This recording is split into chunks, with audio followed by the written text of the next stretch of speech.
Welcome to BlackBeardLogic on the Guns and the 701 Network. Let's get it.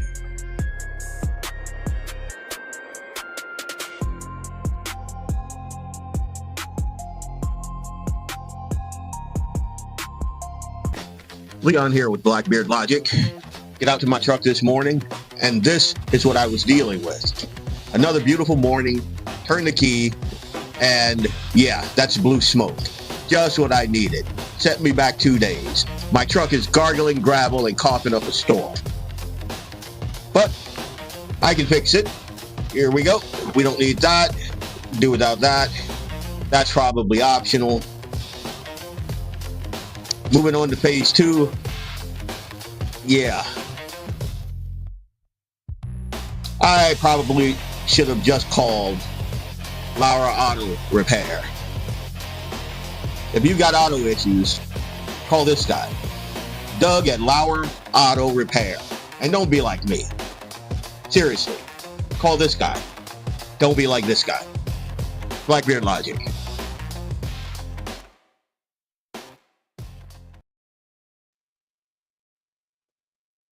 Welcome back. Leon Francis, your host of BlackBeardLogic Tonight. Oh, it was a good Friday today. And then I decided to look at social media, and that's probably a thing you should never do. Never. Because it's crazy times a million. Like, there is an actual discussion now about repealing the 19th Amendment. Like, it's crazy.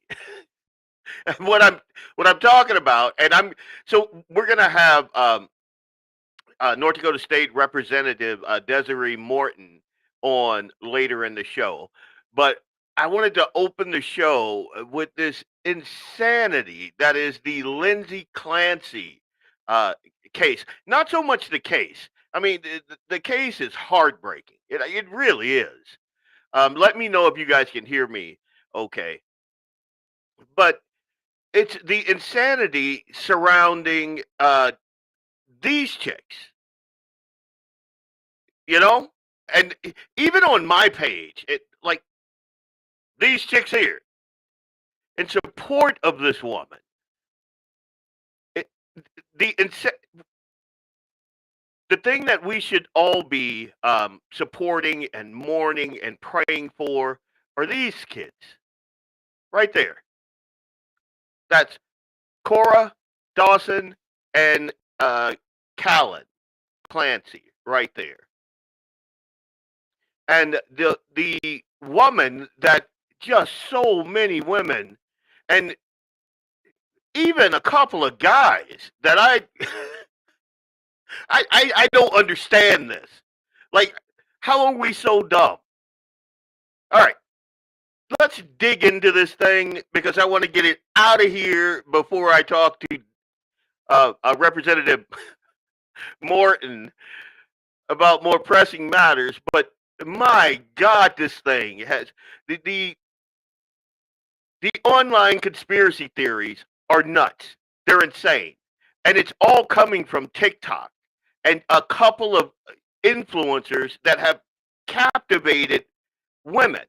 There are women who don't believe she did the thing that she admitted to doing. Like, she does not say, I didn't do this. That's not what she says. She has detailed out how she did this, even in the trial. And you know you got TikTok brain.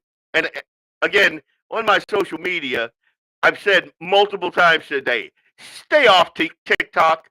There's nothing good over there. But if you so much have TikTok brain, this is how you know. This is how you know your friend has TikTok brain and has been watching this on TikTok. They'll say dumb things like, sailor knots. Or, did you even watch the trial? That's the big one. That's the tell. If they say that to you, they got their information from TikTok. They did not watch any of the trial. If they say, Patrick did it. No, they have video of the guy. Video of him nowhere near the house at CBS. He didn't do this. Stop doing that. Stop saying that. That's idiotic. My God. And then you got these women who are supporting her. She murdered her own children. Here, let's talk about the charges here. Let's get this out of the way right here. So Lindsay Clancy is charged with 3 counts of first-degree murder in the January 24th, 2023 strangulation deaths of her children, Cora 5, Dawson 3, and Callan 8 months. So if you got TikTok brain right now and you support Lindsay, sit on your hands. These are 3 very young lives. I'm sorry. God help me. This makes me so mad. It makes me so mad that internet influencers can influence people that I thought had rational heads in their brains in their head to say that this woman didn't. She said she did it. She is suing for malpractice because she did this thing. She did it. Patrick was nowhere around. Nowhere around. He hadn't met his wife, his new wife yet. That's a lie. He wasn't having an affair on her. That's a lie. So everything your TikTok brain has told you is a lie. Stop doing that. She is charged with 3 counts of first-degree murder for these little baby kids.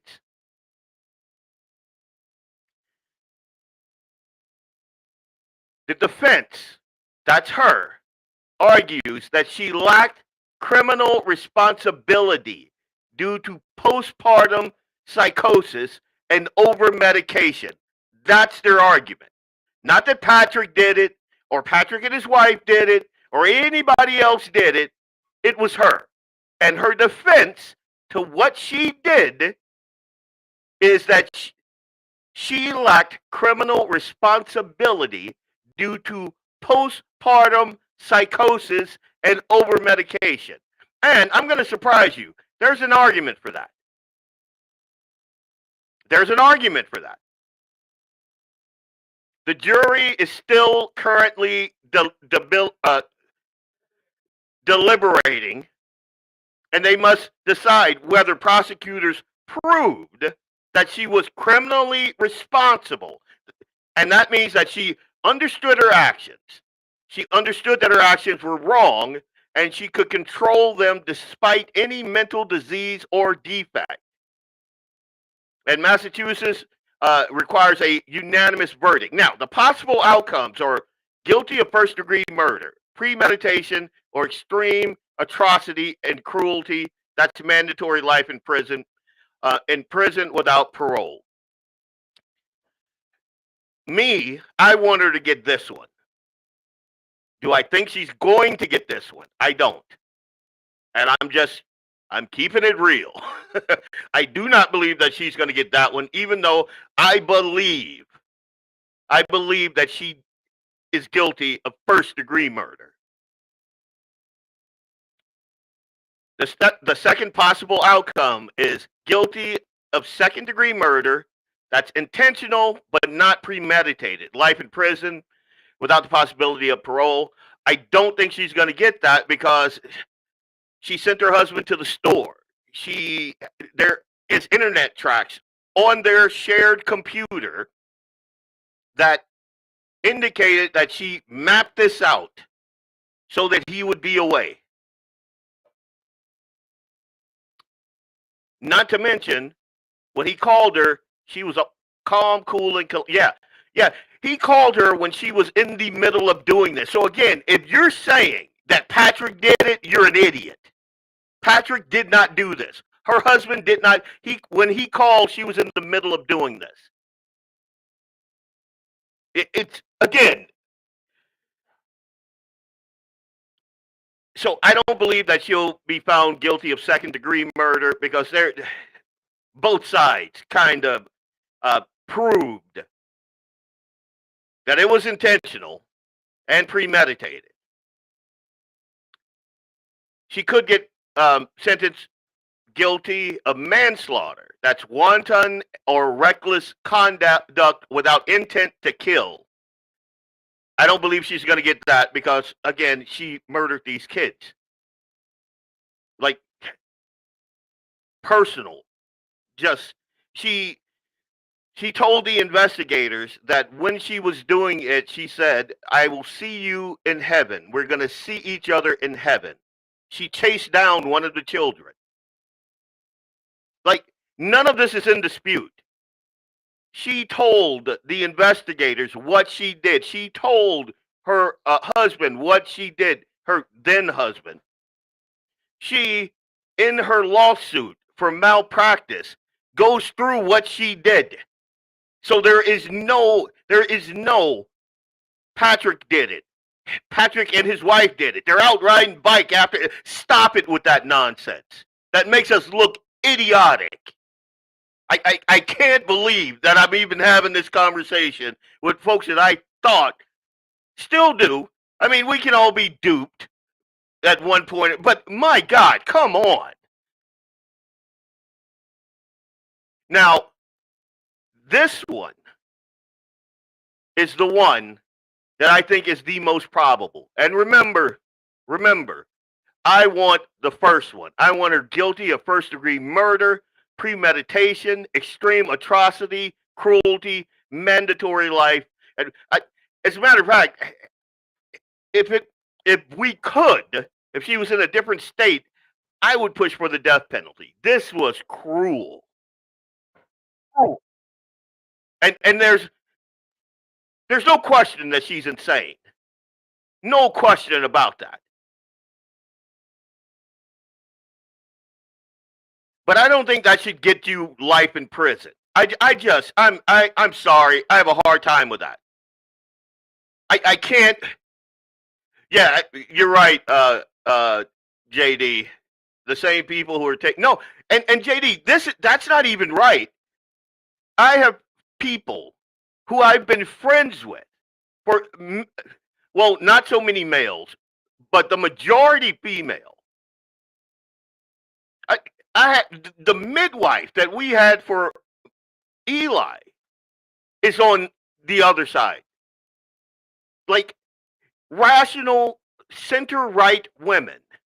So it's not, and I guess Owen and I can't say that word, dude, and Carlson and all of that stuff. Get off the conspiracy call. Yeah, 100%. Like, it's insane. It's TikTok brain rot. Now, back to the charges here. She could be found not guilty by reason of lack of criminal responsibility. Now, again, this is the one I think, just because of the amount of women that are on that jury, this is the one I think they're going to go for. Not the one I want, which is the very first one. Not guilty by reason of lack of criminal responsibility. That's the insanity defense. This is an acquittal on the criminal charges. The court can order a period of observation and examination and that sort of thing for 40 days. Prosecutors or hospital officials can then seek involuntary commitment if she's found mentally ill and a danger. She will be found mentally ill. I guarantee that. But a danger, I don't know. An initial commitment is typically about 6 months, and it can be renewed. She could remain hospitalized long-term or indefinitely, yada, yada, yada. Or there could be a hung jury. And the judge would declare a mistrial. Prosecutors could retry the case. They could also just find her not guilty. I don't think that's going to happen. Nobody thinks that's going to happen because she admitted multiple times that she did this. So her defense is the one that her defense is putting forward. It is that she's not guilty by reason of insanity. That's the defense. So everyone's saying that, oh, she didn't do it, and Patrick did it. Good God, come on now. Come on now.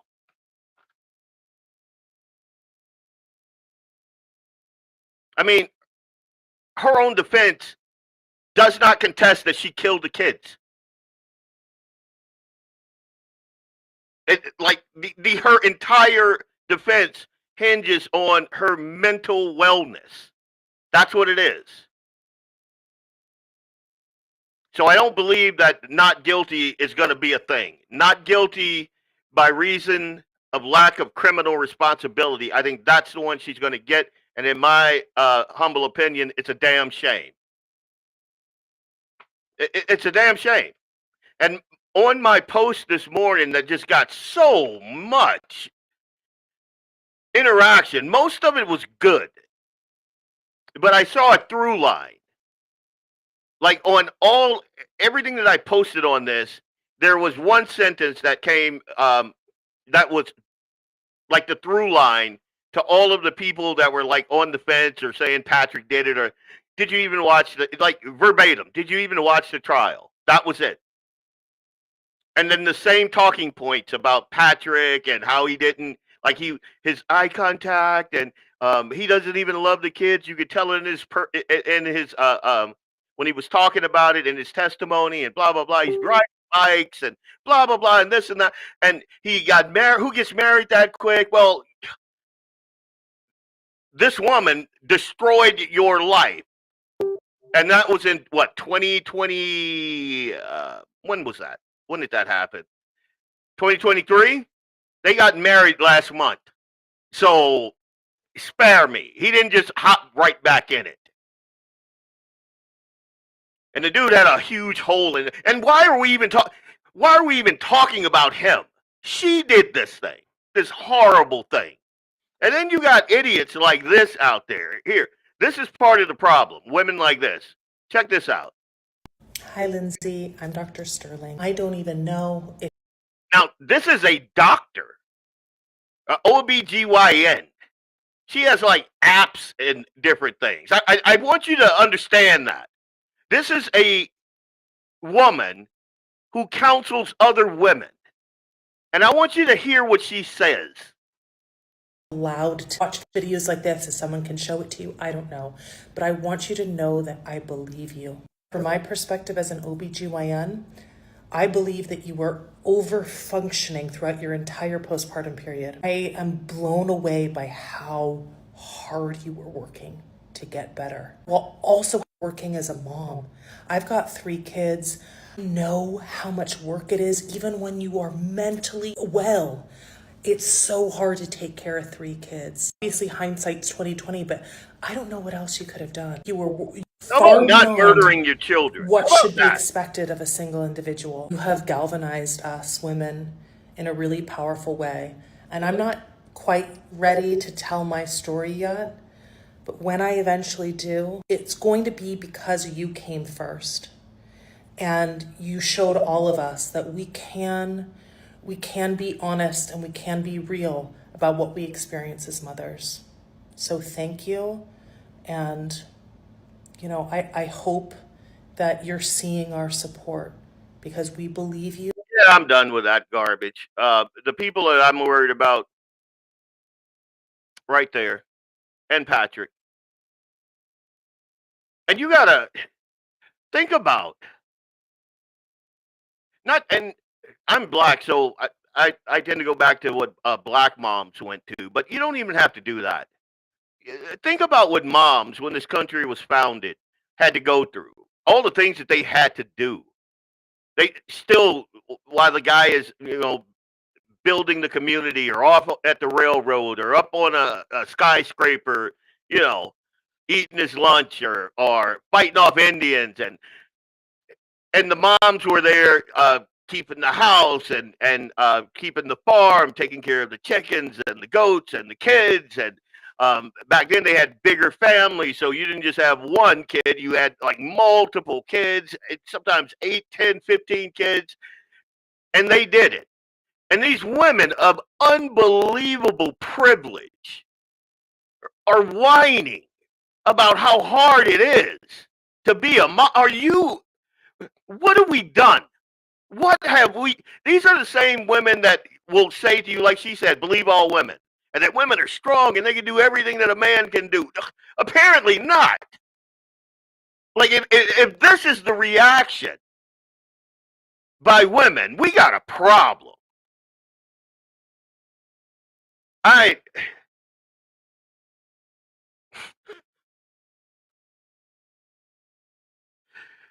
sorry.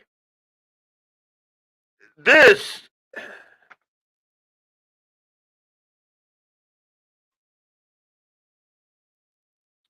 So this woman, she murdered her kids, strangled them. Then she jumped out of a window and survived. None of that makes sense to me. Like, listening to the testimony about that, around that, something seems off with that. It doesn't, to me, seem like she actually tried to commit suicide, because she's a nurse. She would know that the marks on her arms, and they were ineffective. She would know that, and her neck, ineffective. But that's immaterial. The second this story broke, the media and the online chorus immediately shifted into full protective mode of this woman. Oh, poor Lindsay. She was struggling postpartum. She didn't get the support she needed. Society failed her. The system failed her. Everyone failed her except, of course, her. And if we want to talk about that support that she didn't get, her husband took paternity leave. He worked from home so he could be there. He put away funds so she didn't have to go back to work if she wasn't feeling up to it after the kids. He picked up the medications, he ran the errands, he picked up the food, he paid for the nanny, which from the reports only seemed to make her angrier. Because God forbid another woman in the house could actually function. She couldn't. Both sets of grandparents were helping. She was enrolled in an outpatient postpartum program 5 days a week. She saw at least 6 different, again, because she is a woman of means and privilege. So when these women are all wee-weed up about how hard it is to be a mom, she lived in a mansion. They got a yacht. She is a labor nurse. Like, now this part here piques my interest. She was on 13 different prescribed medications. And she shopped around for doctors and for pills, the way, like, some women shop for shoes. So she's popping meds. They're doing weird stuff to her. Whatever her mental state is cycling down. And I get that part. But if you're telling me she didn't have support, like these women, like that loony doctor that I just had played here, if you're telling me she didn't, then no human being on the planet has ever or will ever have enough support. And that's without me going into what I believe the pharmaceutical industry has done to the mental health of this country, and what I think about psychiatry. I think it's all garbage. That's just my humble opinion. I think it's all garbage. Every bit of it.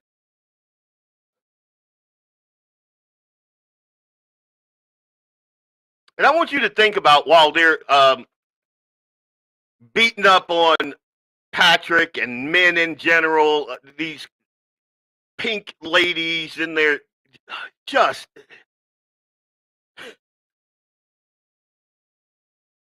think about all the guys that, like, built the infrastructure that made women like her so comfortable that she can sit around and pout from her mansion how depressed she is. Look at those kids are beautiful. Beautiful kids. Beautiful marriage. Beautiful house. I can't understand this. And from all reports, this wasn't like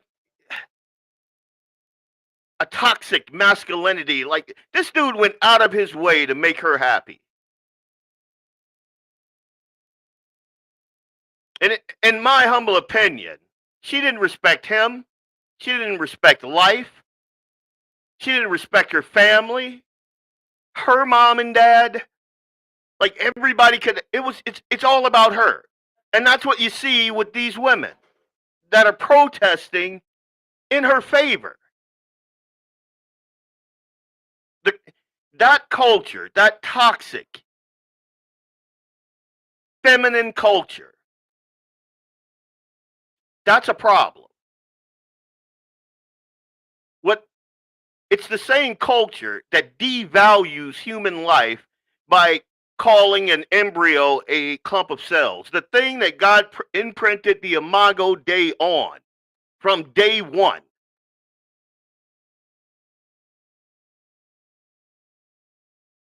The kid that leapt for joy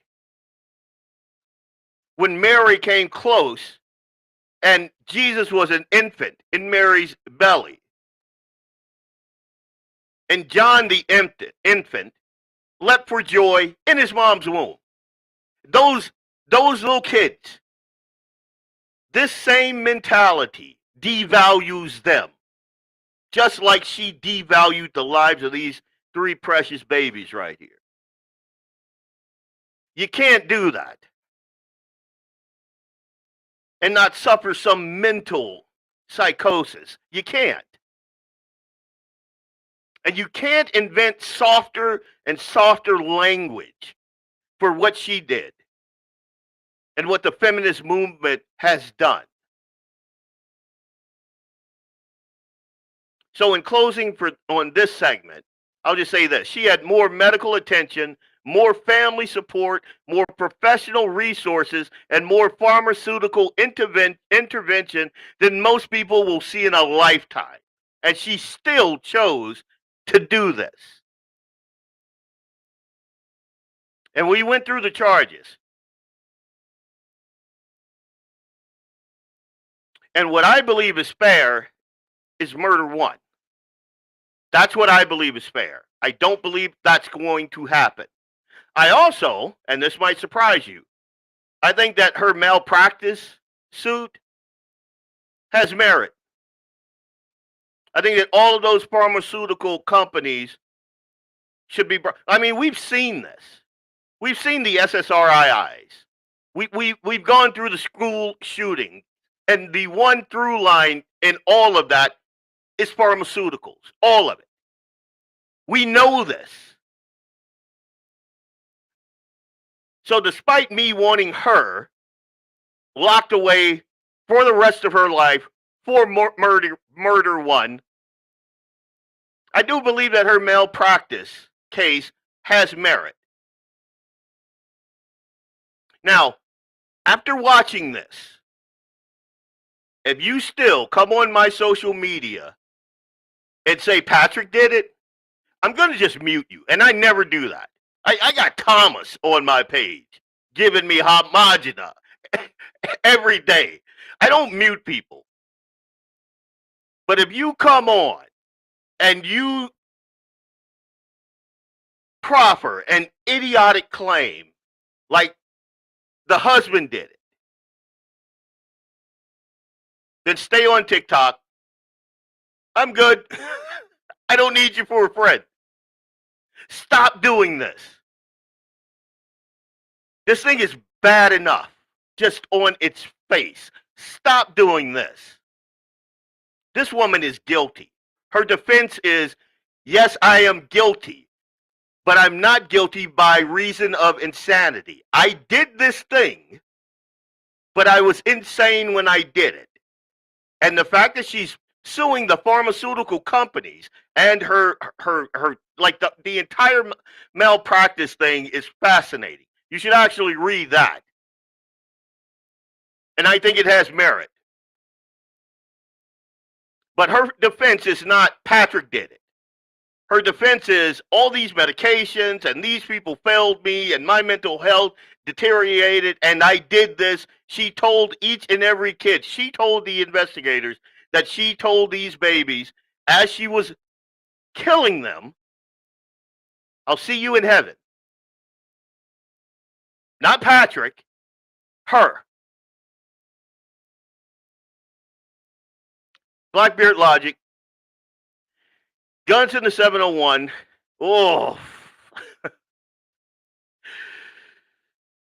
We'll be back right after this, and we're going to talk to Desiree Morton, and I hope I calm down enough. Like, I can't do this anymore. Like, I had, like, I don't know, 5 more slides here. I'm done with this.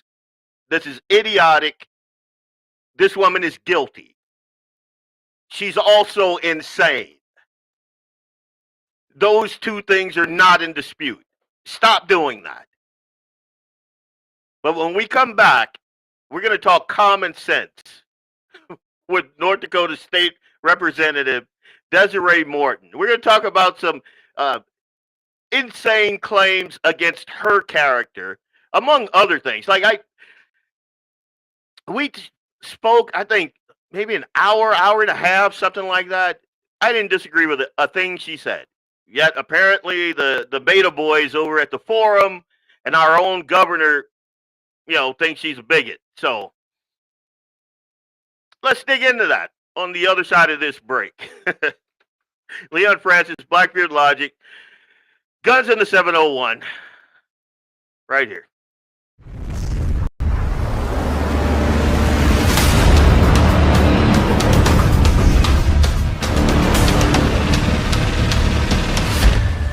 Lauer Auto Repair, located at 309 South Washington Street in Bismarck, North Dakota.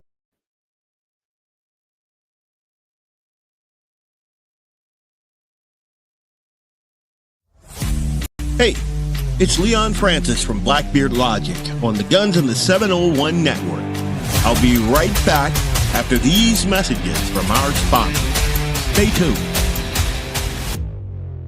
Lauer Auto Repair, located at 309 South Washington Street in Bismarck, North Dakota. Give them a call at 701-258-6308. The team of mechanics at Lauer Auto can take care of any problem your vehicle is having. And when you do business with Lauer, you can be assured you're doing business with a pro Second Amendment America First repair shop. There are plenty of other auto repair shops in the Bismarck-Mandan area. But why take a chance at patronizing a shop that might not have your beliefs at heart? Make no mistake.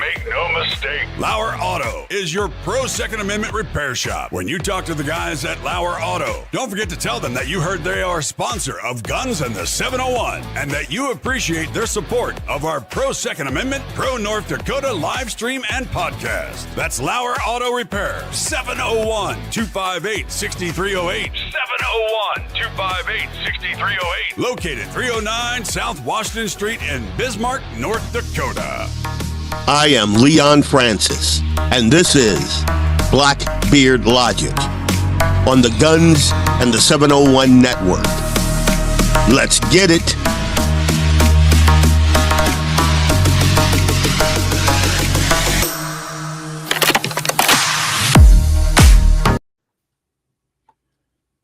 Welcome back. Leon Francis, Blackbeard Logic, Guns in the 701 Network, and the voice of common sense, North Dakota State Representative Desiree Morton. Let's welcome her to the show.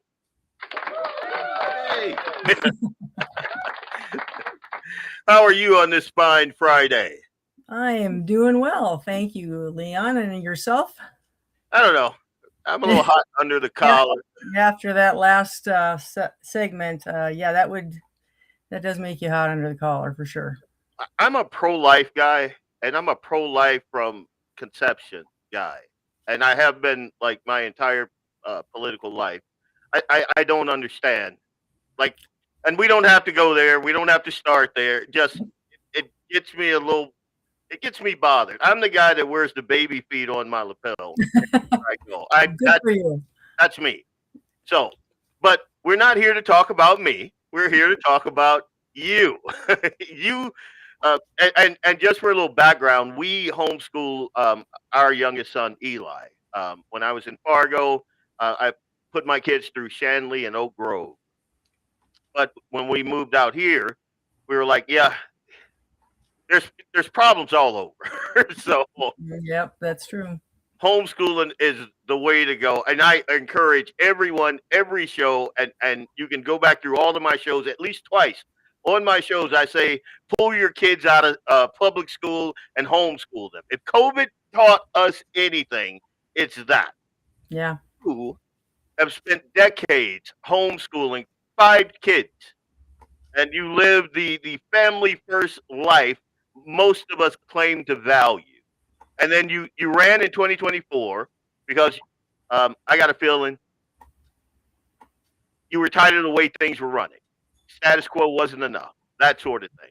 So, what convinced a homeschool mom to throw her hat into the ring? Well, I tell you honestly, I had no desire to be in politics. It was not even on my radar at all, ever. Um, but we needed a seat filled, and I said, okay, I'm going to pray about it. I'll talk to my family. My family was all on board, um, and the Lord just really prompted me to run. And so I said, okay, if you want me to run, if I win, it's because you want me there, and I'll do what you desire me to do, and do what I can for the state of North Dakota and its citizens. So yeah, that's making a long story quite short. I was perfectly content being at home, just being mom and grandma, and a good daughter to my elderly mother, and a wife, and all those things. So this has changed my life a lot, and I'm very busy, but it's good. I enjoy it to a point. Parts of it I don't enjoy so much, but Right.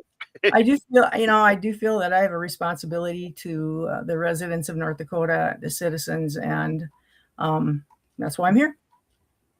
So, why do you feel like you have a responsibility? Let your political ideology. Can you give us like just a little synopsis of that? Like, are you like a individual liberty guy? Are you well, gal? Sorry, didn't mean to misgender you. I'm sorry. No, you're fine. No worries. No worries. I knew what you meant. Are- Yeah, no, I grew up in a very Christ-centered home.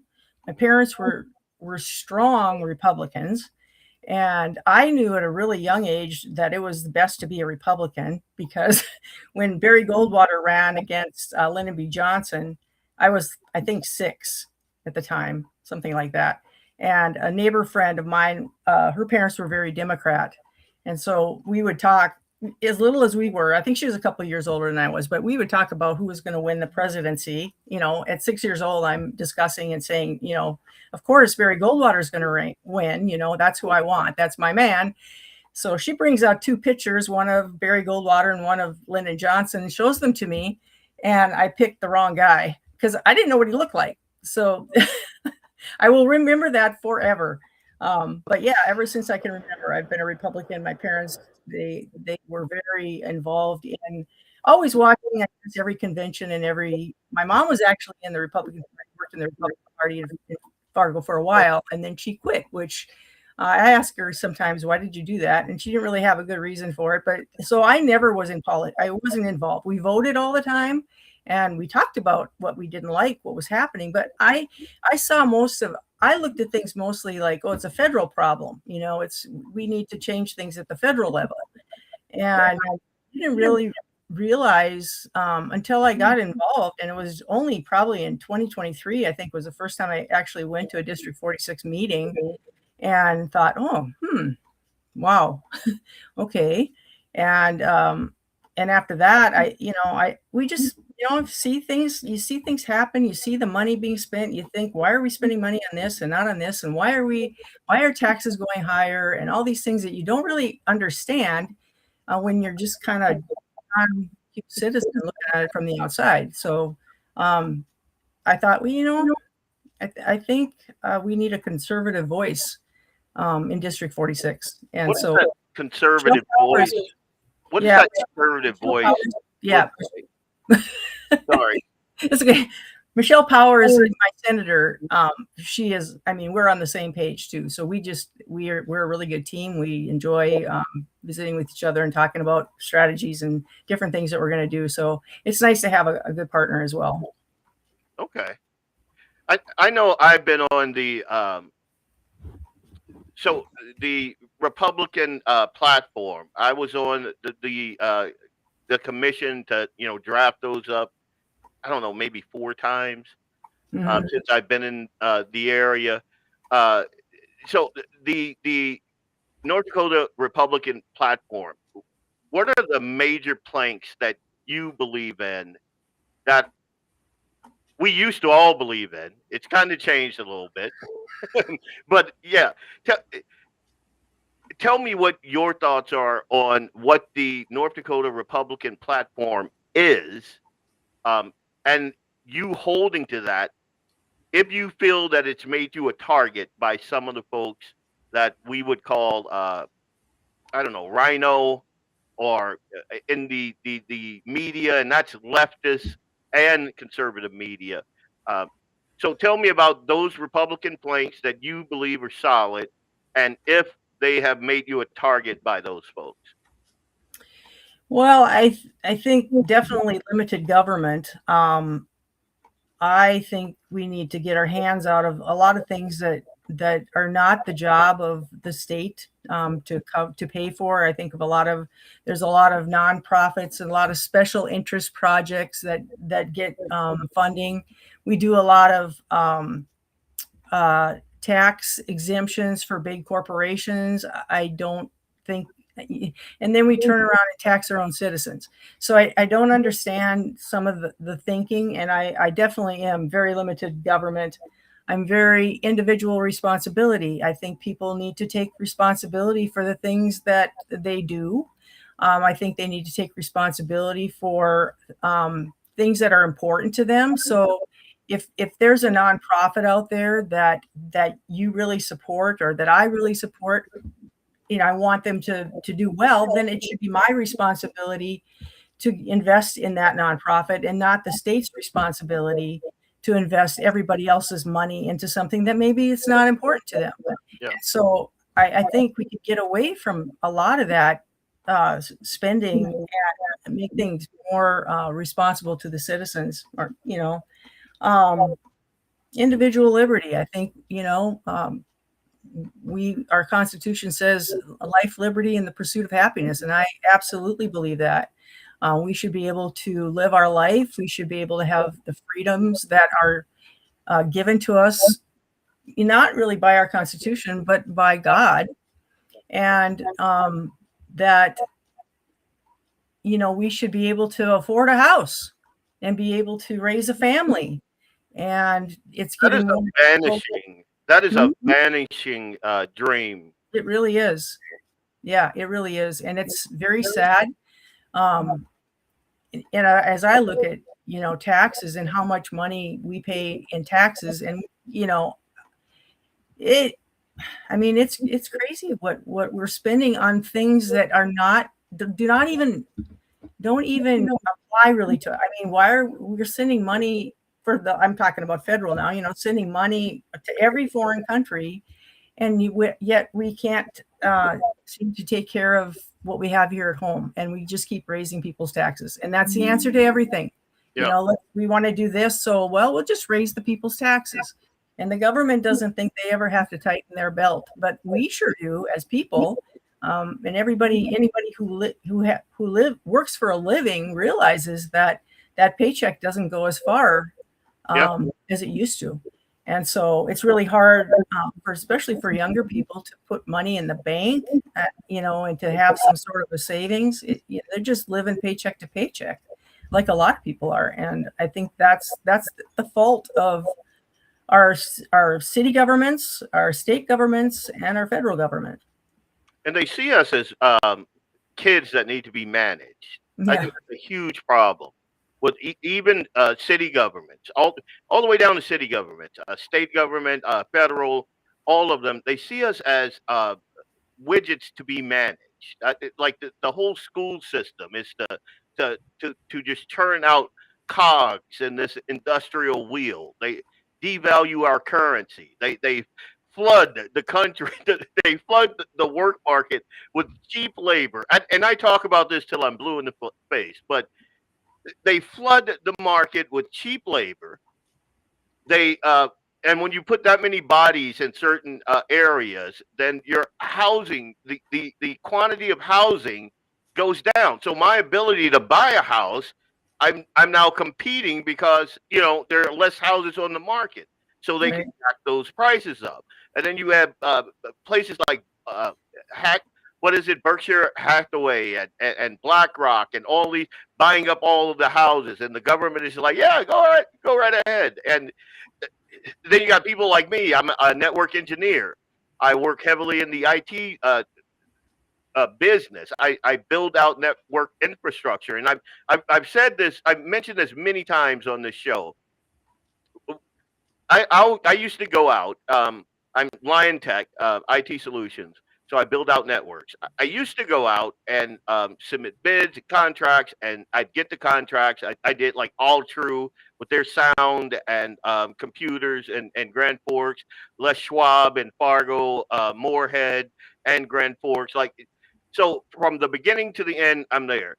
But over the past couple of years, it's been I'm getting called to go fix something. Some immigrant has been hired from an outside country, not just like they'll have a figurehead, I guess, in Texas, but all of them will be Haitian that show up, or all of them will be Guatemalan. None of them speak English, and I have to compete because they lowball what my wages are and have been, and so you don't get the contract. You get called in to fix things, and it's nowhere near the money. And it's us. It's like it drives me insane. And I'm in the IT department. I can imagine what it is in the construction department. The trucking industry is another big one. And we run around and we're like, oh, they're doing the jobs that the Americans want. No, that's not it. No, and see, you got me off on a rant because. And I have to be careful with your time, and I don't want to get all hot headed again. I mean, my God, that's all right. I'm going to bring it back down. But you're right about that. The government, their fingers in things always makes those things worse. Look at the medical industry, the healthcare industry, the insurance industry, the public schools, higher education. I mean, anywhere okay. I'm going to take a step back. I'm sorry. Speaking of schools, let's talk about the school meal vote. Now, the teachers union, don't get me started on those guys. Oh, we'll be here 3 hours. The media, the teachers union framed you as basically a heartless woman who wants kids to starve and die. So yeah, I want you to address that. Tell the folks your thoughts on the school lunch thing and your no vote on universal free breakfast and lunch. Yeah, that's a hot topic. Basically, I have a hard time expecting people that make $40,000 a year to pay for the lunch of some family who makes 6-digit figure salary a year. And that's basically what that meal lunch program would do. It takes that money out of the pockets of everybody to pay for the people that have the money that could afford to pay for it. Because right now, I mean, I think in 2023, the legislature passed a law, was a no shaming law, which basically was so that any child who wanted to get a meal could get a meal. No questions asked. There were no forms to fill out. There were no, where's your money? There was no, here, let me write your name down. It was nothing. There was nothing that would show that they were getting a free lunch and everybody else was paying for theirs. So they didn't get like a brown bag and everybody got a plate. No. Yeah, none of that. No. And so there were no, and this is another thing, and we talked about this a lot, is like, okay, if children are starving, why weren't the representatives getting any phone calls? I mean, if there's children starving in the schools, that means that the school districts are doing something wrong. They're not following state law. Yeah. Because there should be no child going hungry.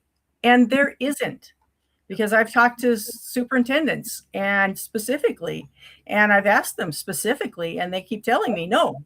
And I say, well, would you go on the record with that? Well, no. They don't want to go on the record with that. Can I quote you? No. So, I mean, so this is what we have. And I was a little irritated with the governor early on with that whole school lunch program too, because he said, he stood up in front of everybody and said, it's going to pass. It's going to pass. What he should have said, in my opinion, is he should have said, no, this is not good for North Dakota. We do not want this to pass. And let's take a look at it and let's see what's actually happening before we do something about it. And I feel like that, because that was really early on in the whole thing. And I really feel like if he had stood up right away and said, no, this is a bad idea, and told the people that it would have made a huge difference in what the perception of everything is.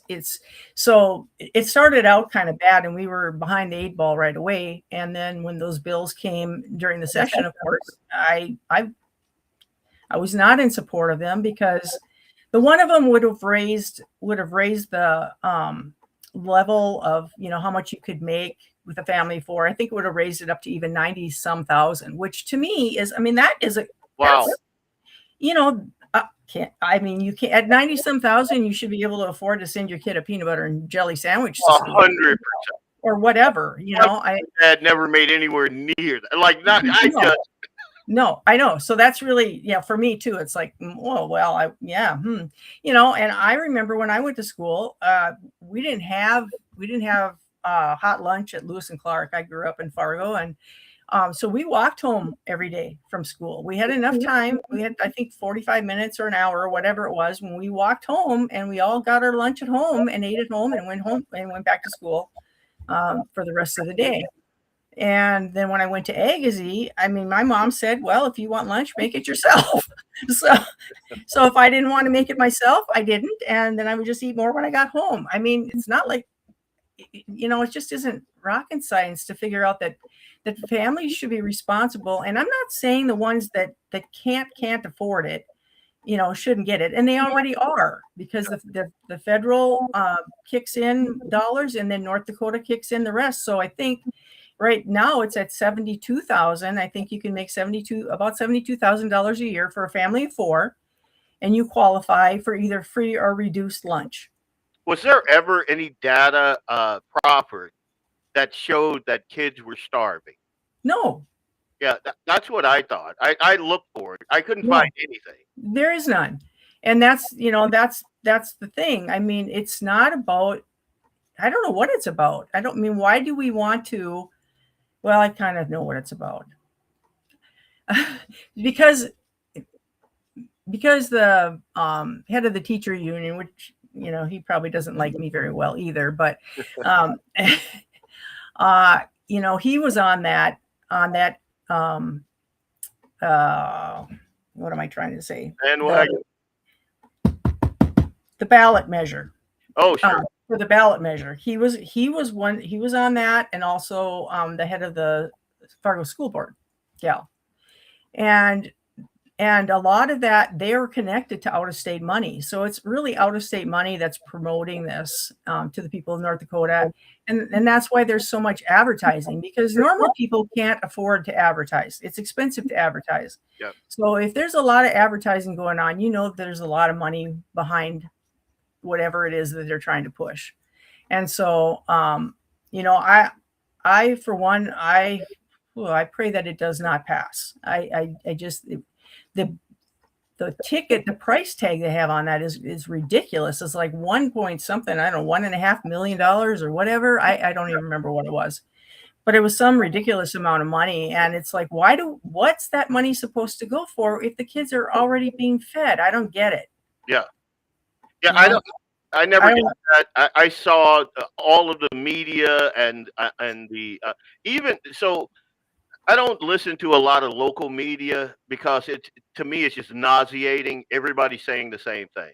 But even like on the internet TV, we'd get these ads, and the ads are like basically kids are starving, Republicans are evil, blah blah blah, yada. That was the talking point, and and you're just inundated with that.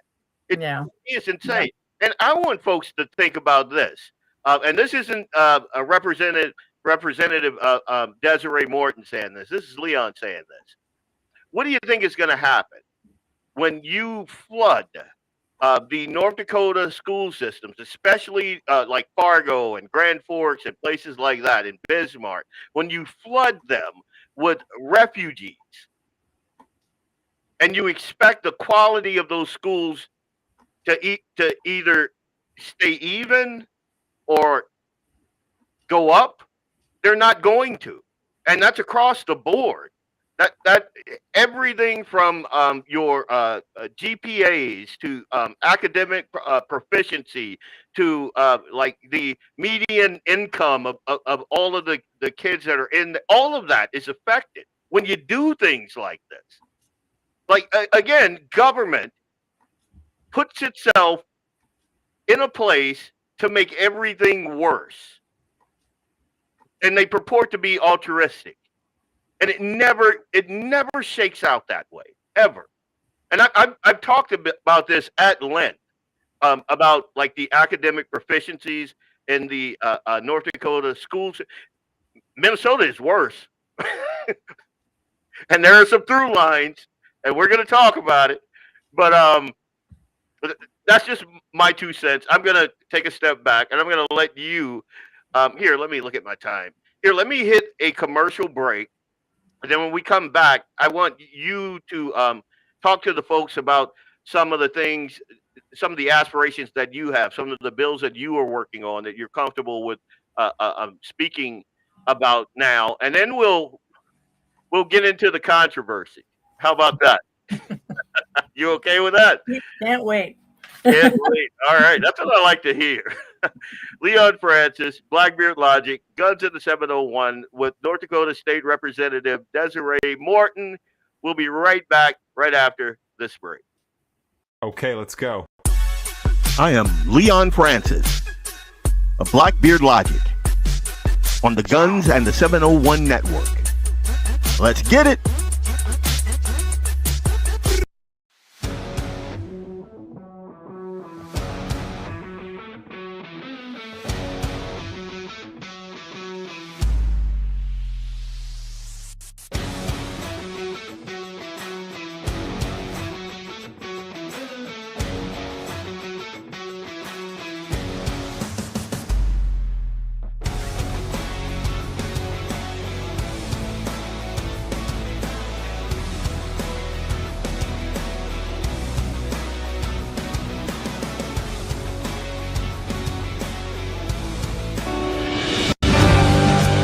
Anvil Brand LLC, raising and training tomorrow's barrel horses right out of Bismarck, North Dakota. Tracy and her family are great American patriots who not only support the Second Amendment, but they also promoted what you're looking for, top quality barrel horses. Go ahead and give Tracy a call at 701-471-6629 and tell them Guns and 701.com sent you. That's Anvil Brand LLC out of Bismarck, North Dakota.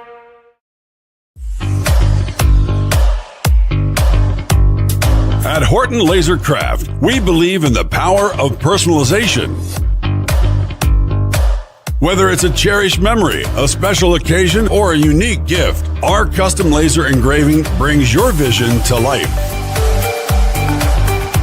Our expert craftsmen and state-of-the-art technology ensure every piece is a work of art.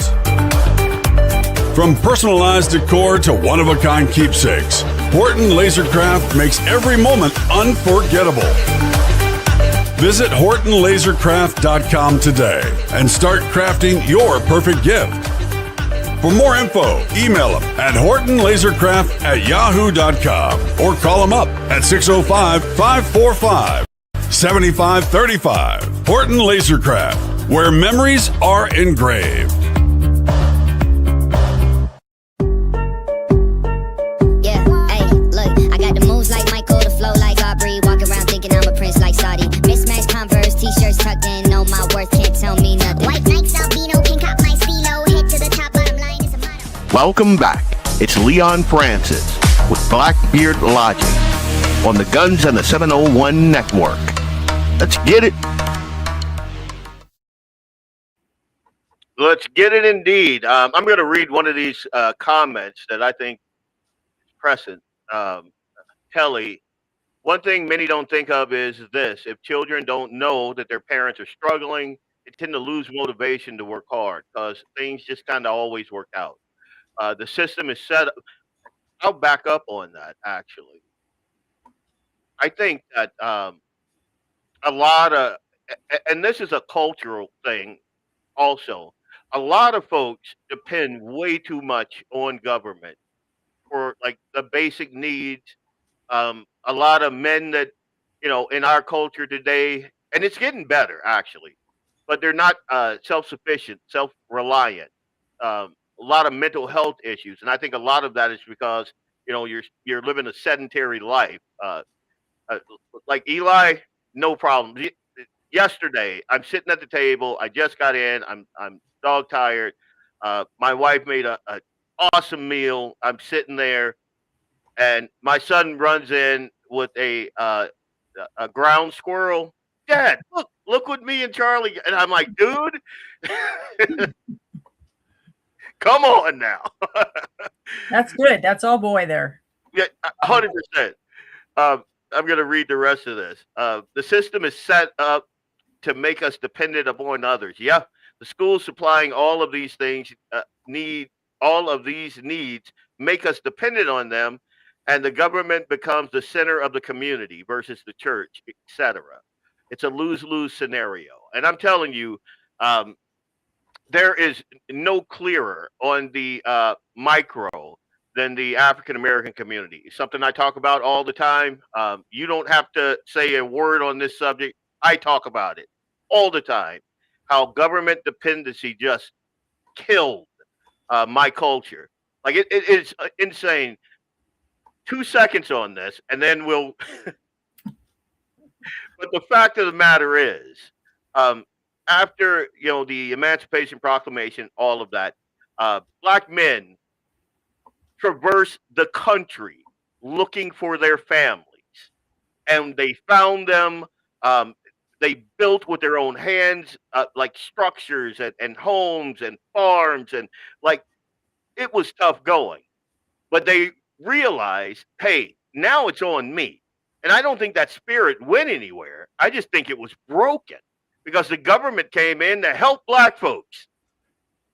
And it helped us into the situation that we're in now. I would argue that they didn't help us, because we got problems. And now it's on the macro. Like that was the testing dish right there. And now they just roll it out like COVID, like the COVID pills. They just got to roll it out to the entire country and wonder what's going on. Like it is stunning to me that more people don't see that point that she made. If you're dependent on government, what happens when governments don't last very long? Like and we are still in the experimental phase of this thing. It can go either way. What happens when all that kind of breaks down? Where are you at as a man, as a family head? Where are you at in that whole scenario? What are you teaching your kids? What are you teaching your sons? What are we leaving to the next generation? That you can do X, Y, and Z, or hey, fill out this government grant and loan and yada yada yada. Get that African feminine lesbian degree and sociology. No, we need to teach these kids like actual real world, like micro type skill sets, so they're actually able to take care of themselves and wean themselves off the government. And that's my, sorry, 2 seconds I said. Unfortunately, this has been going on. I mean, when I went to college, I graduated in 1981 from NDSU. And when I was in college, I was very naive. Came out of, I was very protected home. I didn't see a lot of other stuff. I was just really pretty naive. But anyway, I was in a class one day and these guys were talking and I was listening to them and they were talking about collecting food stamps and they're in college. And I said, what? You're getting food stamps? Why are you getting food stamps? To me, that was like, oh my goodness, what is the matter? Well, you're taking money from the government to be able to have a job, or I had a part-time job when I went to college. College wasn't that expensive back in those days, and I had a part-time job and paid my college tuition. But they lived in the dorm, so it was a greater expense, I'm sure, for them. I stayed at home, but still, what are you teaching your kids? When you're telling them it's okay to take money from the government while you're going to school because, I don't think you should have to save up for it, or I don't think you should have to, be burdened with that, having to have a job while you're in school. Yeah. Yeah. So that was kind of eye-opening for me way back when. That was a long time ago. Yeah. Once upon a time, you taught your kids, hey, if you want something, work for it. One day, Right. And the harder you work, the shorter that amount of time between you wanting something and getting something becomes. And then the harder you work for it, you might find, I don't even need that thing. I'm I'm good. I'll just put my money away. Ask Eli about fiat currency and the devaluation of the dollar. He'll tell you. And he's 8. Like, wow, good for him. Yeah. We can do this thing, guys. We can. Well, now, yep. We're raising our kids with the mentality that, Bobby and Susie live at home. There's, the two kids live at home, and mommy tells Bobby to go wash the dishes, and I'll pay you $2 or whatever. So Bobby goes to wash the dishes and gets it all done, and mom gives him $2, and then she says, "But you got to give Susie half of that." Why? Because she didn't really want to wash the dishes. She just wanted to watch you. So you got to pay her $1. That's kind of the thing with the home, with the meals too. It's a socialistic program is really what it is. So let's make parents not have to be responsible for feeding their children. And then you can go to the whole other extreme. Well, okay, so you've got these kids that are not being fed and they're coming to school starving, or they're not getting their breakfast, and you can tell that they're physically not doing well because they're not eating at home. Okay, so what's the responsibility of government in a situation like that? To me, I look at that and I say, okay, if this kid is being starved and not eating at home and is actually, malnutrition, where is CPS? Because to me, that's their job.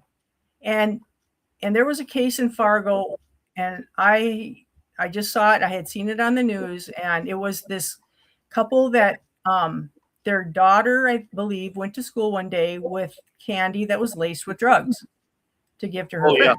Remember that? I do. And they had known about these parents. These parents had a history of drug abuse and selling drugs. And that child was still in the home. I don't get that. Yeah. Because to me, that's child abuse. And why are we not taking and rescuing these kids out of these homes where they're either not being fed or they're in drug-infested homes, or whatever the situation is? And yet, we had a situation in Bismarck, and I don't know how many people actually heard about it, but it was a gal that was pregnant. She went in to have her baby at one of the hospitals, and she had told them early on that she didn't want the baby to have any vaccinations, and that she wanted them to deliver the placenta when it was ready to come, and to not cut the cord right away. So she had given them instructions. She had a birth plan. Her boyfriend was there with her, and it went crazy haywire. And Yeah. it ended up, you remember hearing that I story? do. I Yeah. know this couple. I know this mom. Oh, okay. So yeah. And so they took that baby right out of her arms. She was nursing him. Yeah, her. And and so we got wind of it, of us in the legislature. So we happened to be in session at the time. And we got wind of it, and we went down to CPS, and we got her baby back. Although she still had to, they still had to come in her home and make sure that everything was well. If they were so concerned about that baby, why didn't they take her son out of the home too? Because she had a son, 11 or 10 or 12. I can't remember his age, but That was a crazy. wasn't that just? And I mean, talk about government overreach and talk about. I mean, talk about that duality there. You got, and I personally know families, and I've told my story before, where you get teachers that think you're way too involved in your kids' academics, and then they start pressing you with the CPS and all of that, and you're actually actively involved in your kids' academics, and then you have apparently there's like tons of kids running around starving to death and nothing. yeah. Nothing. You got kids bringing meth-laced teddy bears to. Oh, no, it wasn't. It was THC-laced teddy bears to school, and it's a known drug house, and CPS is nowhere. Like, come on now, we got to get our priorities straight here. Something. Now I'm going to be in trouble with them too now. Yeah. Well, we're not. We didn't name any names or anything like that, so don't worry about it. But yeah, I don't understand. I don't understand how why there's such a, I don't know, a double standard or what the deal. I just don't get it. Why are we not focusing on these kids that really need to be taken out of these homes instead of people that are good people that are going to, take good care of their children? So that was interesting. I'm so glad that we were in session at the time and that we were able to help. That was probably the highlight of my session last session. I know a couple of those spiders. We'll talk about it. So let's talk about, we kind of touched on parental rights in a roundabout way. Let's talk about parental rights for the average North Dakota. What are you guys working on? Well, I've got a bill that I'm working on that is actually going to, and I'm not sure how things work in the hospital, but I think I'm going to try. It's going to be a little proactive, so because hopefully things in North Dakota are not. This isn't happening, but it's basically called Simon's Law, and is based off of a little boy by the name of Simon who was born with trisomy 3, and in the hospital that he was born in, and trisomy 3. Kids can do okay once they get past that birth, and they need help right at first. And the hospital that they were in denied the parents help for that baby, and so that little boy died. Whoa. And so they went to battle, and they have been working all across the country to get Simon's Law passed, which is basically saying that parents have the ultimate authority when it comes to a life and death situations for their children. And so a doctor cannot override a parent's desire to please save my child. They have to try. Yeah. And had they tried, because there are other trisomy 3 kids that survive and do okay. I mean, it's not the best thing to have, but it was their baby. It was their little son, and they loved him, and it didn't matter that he had trisomy 3, just like with Down syndrome. I mean, let me ask you this. Did the doctor not want to try because he figured that the quality of life wasn't worth saving that kid? Yeah, that's probably what it was. Jesus. Yeah. Oh my God. Yeah. So, so that's one of the things that I think it's really important that parents have a right to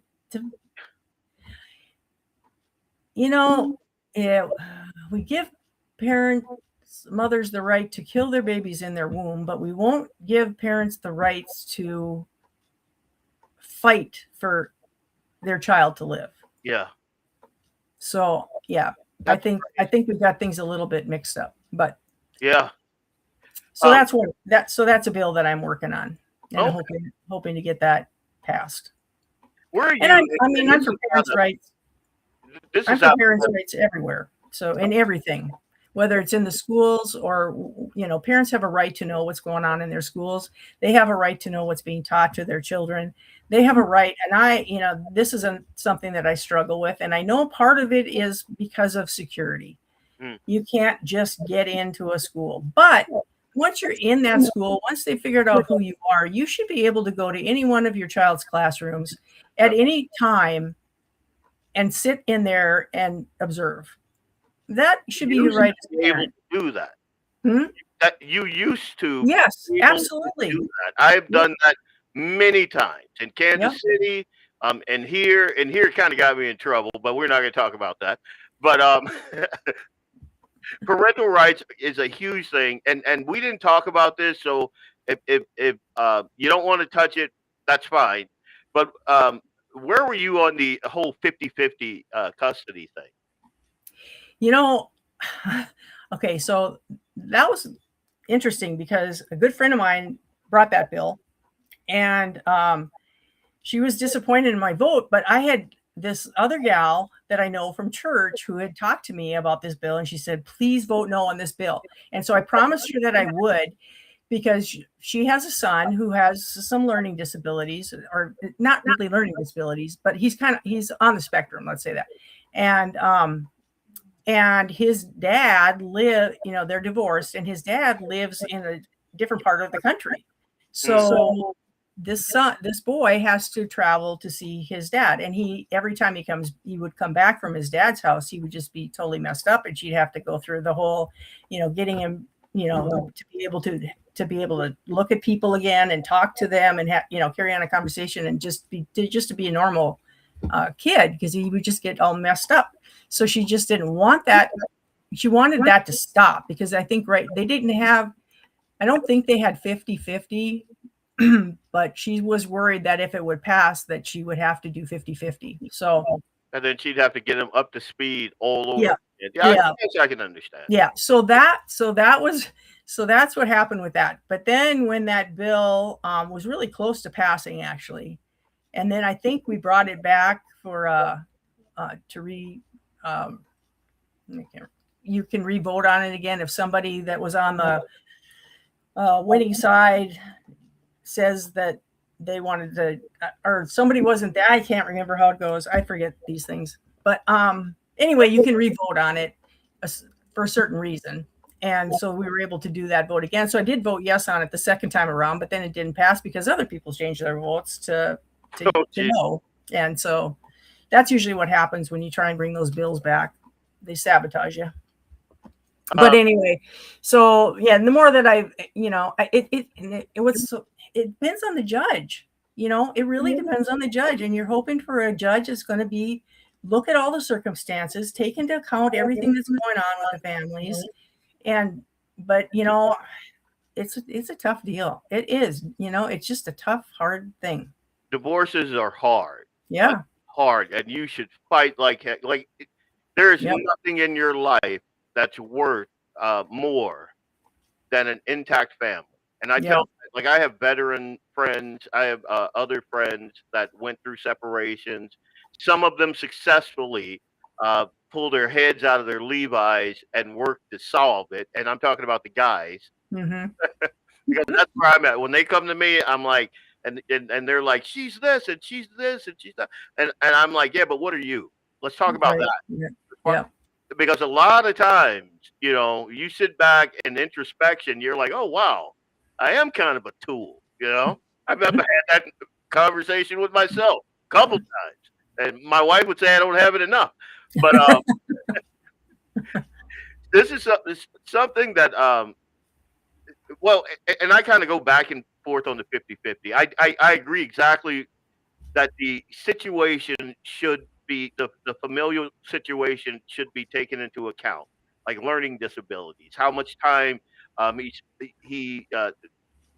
one parent has, put into the education, and like just a ton of factors. And it can't be easy. I'm a 50-50 guy. A starting point here, 50-50, and then points. Hmm. As it goes for the best interest of the child. Because in my humble opinion, unless there's like abuse or something like that, um, both of you guys are being selfish, and now we're best Yeah. interest of the kid, actual best interest, not the weird liberal sense of best interest. But anyway, I'm going to get off that topic. Uh, Something my wife and I have talked about many, many, many times with some of our homeschooling friends. The idea of micro schools. Can you talk about that a little bit? Yeah. So you've already heard about it then. Well, yeah, not actually micro schools, but the concept of it. Okay. So, Yeah. Yeah. So right now, homeschoolers can homeschool their own children. They can't homeschool their grandchildren or their neighbors' children or anybody else. They can homeschool their children.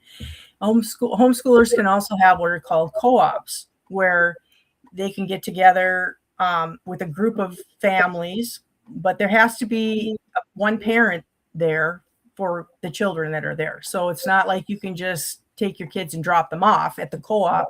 You have to be there with them as well. So what micro schools does is opens it up for a parent to homeschool or to teach at home the neighbors' kids. Perhaps they would like to homeschool, but they are working and they just can't not work. And they're willing to let this other parent teach their children or your grandchildren. I mean, it could be, and we could do it in your home, or you could also do it, you could rent it like a church or go into a church. A lot of places use church buildings where, they are given the basement or, 2 floors or whatever in the church to be able to do that. So they can have more kids in their homeschool or in their micro schools. But so they can arrange anywhere from, maybe 10 kids to, 30, 35 kids. And you can have 1, 2, 3 teachers if you want, if you have, 3 people that are qualified. And in North Dakota, in order to teach homeschool, you just have to have a high school degree, I believe, or a GED, and you're qualified to teach. So when I started homeschooling, you had to have either take the national teachers exam, or you had to have a teaching certificate, or you had to be monitored by a teacher, a public school teacher. And I had a degree in education, but I didn't keep my teaching certificate alive because I was having children and I wasn't planning on going back into teaching. So I didn't keep it. So I ended up taking the national teachers exam, which most all of us that at that time that were just starting homeschooling, a lot of us took that exam and did just fine, where we found out that a lot of the college kids flunked it. But I go back to my education degree and I said, that didn't prepare me to homeschool. My education degree was a lot of busy work, and I feel like I spent a lot of money for a lot of nothing. Yep. And so that was back in the, late 70s, early 80s. I don't know that it's probably gotten better, maybe, but I doubt it. So, yeah, well, we just passed a bill last session for $1.5 million to teach teachers how to teach basic math. Yeah. Are you serious? I am serious. Wow. Yeah. And I think it was in 2023 or 2021. I think they did the same thing to teach teachers how to teach phonics. So they're not getting what they need in these college level classes. And plus they were not taught, they got the Common Core and they got the sight reading as they were growing up and going through the, elementary and high school years. So I guess I can look back and I can understand why they need to be taught how to do some of that stuff. But yeah, I like the concept of micro schools, and I know probably 8, 9, 10 homeschooling parents. Like I would dare say 80% of my friends homeschool, mm-hmm. and smart as a whip. All of their kids are also know how to hunt and fish and weld and make knives and like just they know how to. and they know how to function in society. They know how to hold a job. They know how to work hard. They know how to interact with people. I mean, they talked about socialization when we were homeschooling, and I'm like, my kids are so socialized; they'll talk to anybody, except for one of our daughters was pretty shy, but the other ones were like, oh yeah, whatever. They carry on a conversation with anybody from they could interact with little kids, little babies, or they could interact with adults. They just, they did just fine socially. Do you want? When I brought that bill last session, I just wanted to say this. When I brought that bill last session, I was fought tooth and nail by the teachers teachers unions, by DPI lobbyists, and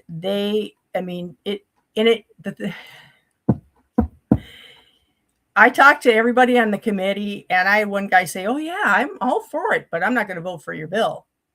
Oh, why? Well, because it wasn't a public school bill. It wasn't. And when I asked my head chair, I said, is there anything I can do to this bill that would make you, give it a passing? No. There wasn't anything I could have done. They believe that your kid belongs to them. I've heard it said before. When they walk in those doors, they belong to us. Yeah, no, that's not how it works, buddy. And I was quoted as saying that, which I did not say. I was repeating what somebody said in the chamber. Yeah. One of the men in the chamber, one of the legislators, made that exact same statement when we were talking back and forth. And he said, when your kid goes through the doors of the school, they're not yours anymore. And I said, is that what did you just say? And I repeated it. And what do you think they grabbed? Oh, me saying that, so yeah. I got nailed for that statement. It wasn't mine. So what do you think DPI's role should be in the homeschooler's life? None. Okay. That's it. That's why the homeschoolers have their own separate section, because they worked a long time back in the early 80s. People went to jail in order to get homeschooling legal in this state. Yep. And they don't want to give that up. And so when it was put in code, they were given a separate code. And so there are homeschoolers, and when the school choice bills come up, there are homeschoolers that want to take the money, and there are homeschoolers that do not want to take the money because they understand what can happen if they take the money. So I got friends on both sides of that argument too. Yeah. So when the one bill came up, the school choice bill came up, one of them was Ben Koppelman's bill, and he took homeschoolers out for me. And the other one was Michelle Axman's bill, and she would not. So when that actually came to our committee, I was able to do a firewall. I got help from HSLDA, Homeschool Legal Defense Association, who helped me put together, which would make a firewall. So what it did was it protected the homeschoolers in their own code that didn't want the money, but the people that were homeschooling that wanted the money could go under DPI, and they could get the money, but they would no longer be considered part of the homeschool in the homeschool code. Okay. That makes sense to you? That does. Okay.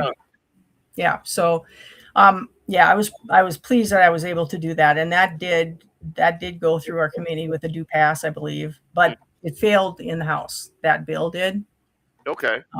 Partly because I don't want to say another thing about that, but 10 Commandments. We'll talk about that later. Sure. The 10 Commandments in school. Where are you at on that? Oh my goodness, yes. We had a bill last session, and of course it failed because they don't want it made mandatory. Because it's right now, they can if they want to. Well, who's going to do it, right? So this would make it mandatory, along with other historical documents that are, the Constitution or the Bill of Rights, or some of these things that are really important that kids know nothing about. Yeah. And I think why should it be bad for a kid to look at something that says "Thou shalt not murder"? Yeah. Or "Thou shalt not steal"? Like I don't understand this either, because it's Abrahamic law, and it crosses Judaism, Islam, and Christianity. So what are we talking about? It's Abrahamic law, basic, right there. And I don't understand. And I get, because we've imported, again, so many people that don't share our culture. This is one of the abrasive points right here. Is this. When you do that, you lose bits of your own culture. That's just fact. Like, I Well, got a life-size Constitution right behind me. You probably can't see it, but it's right there. Like, our homeschool room is right there. But I have the preamble, the Constitution. I have all of the articles. That's something Eli sees every day. He also, mhm, we have like essential liberty. We have the Constitution in book form there. We have what Christianity did for this country. Like, I got a ton of books over there and in our library, and that's what we teach. I want him to know how this country started, what got us to this point, and what's going to eventually lead us back to greatness and prosperity and all of that. And I got news for you. It ain't what the public schools are turning out. It's not gonna happen with that. Our diversity is our strength is, excuse my French, but BS. It just is. We with a shared culture, and it doesn't mean you got to look like me or look like you, but our culture has to be compatible. Because if you don't do that, you lose your culture. Period. Like, I right, can't say it any plainer than that. And right. with well, before we get on the media smear job that they did on you. One other thing, because this is a big deal. In Fargo, um, it was brought to my attention about the crack pipes. So I did like just a media blitz on it because nobody knew. And then Right. I'm talking to Michelle and a couple of other folks, and I did a couple of shows, and the boofing kits came out, and then the needles and all of, and I couldn't believe it. Like, I read a guy who was in court. I think he was in front of McCullough, and he's like, how can I be charged with something that the city of Fargo gives me? And I'm like, that's a good question. They can't. They can't be charged. But yeah, he did. But that's the thing. He got charged Yeah, he got charged. because in law it says that they cannot be charged if they did indeed get it from the needle exchange program. They cannot be charged. But the thing with law enforcement is how can they know? Yeah. Because you can't. I think that's what they argue. Yeah. That's what they're doing it anyway, because how can you know? Because who's going to, people aren't going to tell the truth. Well, I don't know. Anyway, but so that's I found out about that too when Michelle started talking about the needles, and I'm like, what in the world are we doing? Yeah. And then we found out about the glass pipes, and it was like, oh my goodness, this is ridiculous. Yeah. Absolutely insanity. Yeah. So I called the health department, and I said, what are we doing, and why is the state of North Dakota funding this? I mean, taxpayers are paying. You are paying for this. I'm paying for this. We're funding it through the state of North Dakota. And she's like, no, it's opioid. It's the opioid money that we got as a settlement or whatever it was. Well, that opioid money didn't last very long, but that still was the people's money. That's still North Dakota's money. And so here again, you're saying, okay. And I say this to everybody when I talk about this. I'm like, okay, if I had a son in my home who was a drug addict and struggling with drugs, so you're saying if I would say to him, oh, honey, I know, we don't want you to get HIV or whatever, some blood-borne illness from dirty needles. So, mommy will go out and I'll get you. And, I don't want you to have to. So I'll get you your heroin or your marijuana or your whatever it is you want to. I mean, what parent would do that? None. But as a state, we're saying, we don't care about the needles that are laying around all over the town. Yeah. The kids are picking up in parks. Yeah. We don't worry about them getting hepatitis or them getting HIV or some blood-borne illness. But we care about okay, so if you're going to do this, then needle exchange means to me, if you bring a needle in and we put it in the box, we will give you a needle. Yeah. Does that sound like a needle exchange? Does that sound the way it should work? That's what an exchange would be. That's but not it's not what's going on right now. That's not. No, they're going in and getting as many needles as they want, and then there's supposedly boxes around town that they can put them in. So there's no accountability of how many are coming in, and they're not putting them in the boxes, and everybody knows it. They're throwing them in the gutters, they're throwing them in the parks, they're putting them wherever they're at. Yeah, let's just be clear. These are not the most responsible people out there. They're not going to go and recycle and. I mean, come on, what are we doing? So at its best, if you would do a needle exchange program and do it in such a way that they bring a needle and then you sit them down and you say, okay, now you're going to go through this drug rehab program. We're going to do this. We're going to try and get you off of these drugs. We're not going to enable you by giving you more drugs or giving you other things to use to get those drugs into your system, whatever it may be, a glass pipe or a boofing kit and whatever else. I've not been up there, but I've heard there's vending machines. Yeah. So they just go to the vending machine. There were. Excuse me. And get what they want. A lot of noise about it, so I don't know if they took them out, but there were definitely vending machines. Right. So if we're gonna do a drug program that we really want to rehabilitate and help these guys come out from underneath these addictions that they have, and they're addicted. It's a horrible thing to be addicted, and I wouldn't want it for any one of my children or grandchildren or my friends or what. I wouldn't want it. I don't want it for anybody. Yep. I feel for these people, but we're not helping them.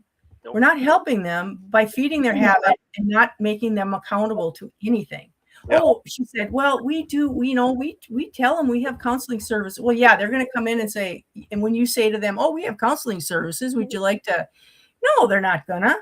I mean, maybe one or two, but you have to make it that you're going to do this. If you want these needles, you're going to do this. Yeah, the goal should be to get them off drugs. Right. Everything that I've seen, that is not what's going on. I'll tell you what, the director over that little project makes six figures. Yeah. There you go. Like it's an industry to those folks. And I don't know what John and all those other guys get out of it, but there's something weird going on over there. But because of time, I want to talk about the big news. Like people sent me these clips of these two, I call them Beta Boy forum reporter podcast, and they were calling you bigoted. And I'm positive that you saw that. And then those same people got Armstrong on record as saying, basically, we all know that she's a bigot. That's basically what he said. And I'm just like, oh my God, what did she say? And then I looked at what you said, and I'm like, wait, I've said the same thing like 100 million times. What are we talking about? So you want to talk about that controversy?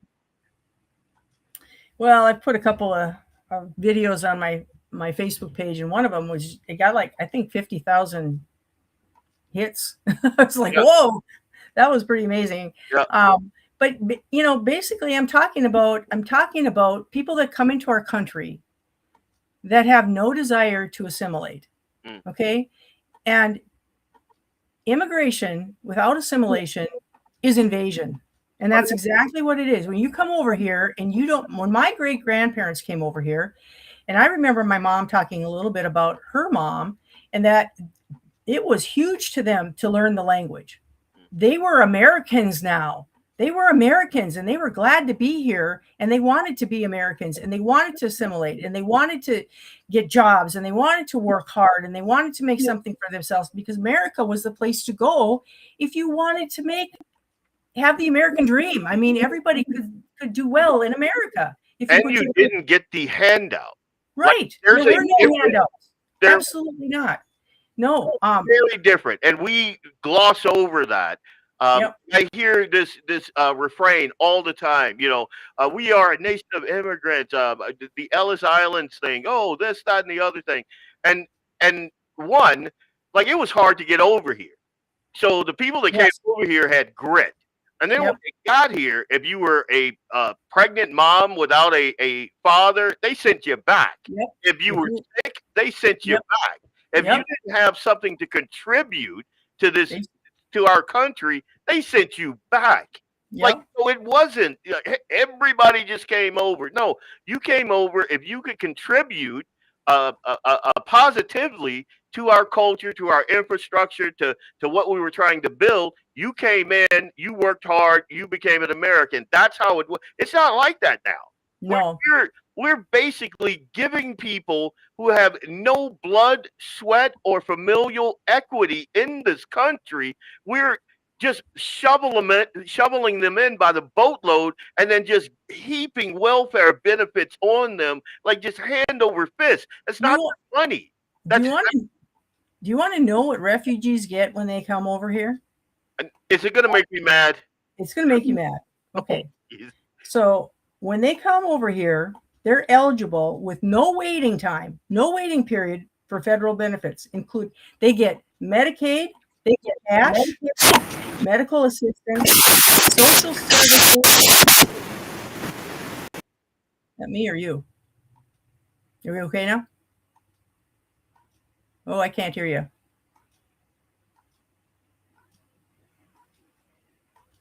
Can you hear me? Yeah? You want me to talk? Okay. So they get supplemental security income. They get supplemental nutrition assistance program. They get temporary assistance for needy families and federal student aid. They get all of that with no waiting period. To me, that's like, okay, you're just setting them up for continued welfare. And I was listening to Brandon Gill, Congressman Brandon Gill out of Texas, and he said that 80, I think it was Minnesota. Where is it at? I got it on my sheet here. 81% of, oh, you got it right there. Yep. 81% of Somali-headed households are on welfare in Minnesota. And after 10 years in the United States, 10 years, still 78% of them are still on some sort of welfare program.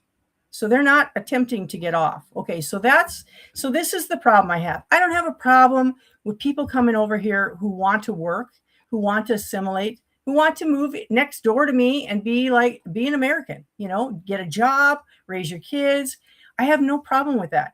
But if you're over here and you don't want to assimilate, and you stay within your clan and your community, and you don't mix in with everyone else, you don't want to learn the language, you don't want to follow the laws, you don't love our Constitution, and there's a lot of them here. I'm sorry, but it is a proven fact. There are a lot of people here that do not love our Constitution, and they will try to destroy it because their goal is Sharia law. And I can't hear a word you're saying.